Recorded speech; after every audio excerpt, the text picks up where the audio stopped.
سیدنا عمر فاروق رضی اللہ تعالی عنہ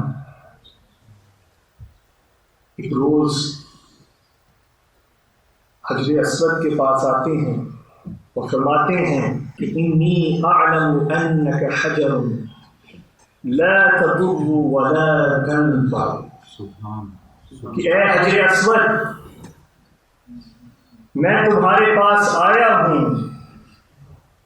اور میں یہ جانتا ہوں کہ تو مجھے نہ کوئی نفع یا کوئی نقصان پہنچا سکتے ہو، مگر میں کیا کروں، میں تجھے چومنے پر مجبور ہو چکا ہوں۔ وَلَوْلَا أَنِّي رَأَيْتُ النَّبِيَّ عَلَيْهِ الصَّلَاةُ وَالسَّلَامُ يُقَبِّلُكَ مَا قَبَّلْتُكَ، کہ اے حجر اسود میں جانتا ہوں کہ تو مجھے کوئی نفع یا کوئی نقصان نہیں پہنچا سکتے، اور شاید میں کبھی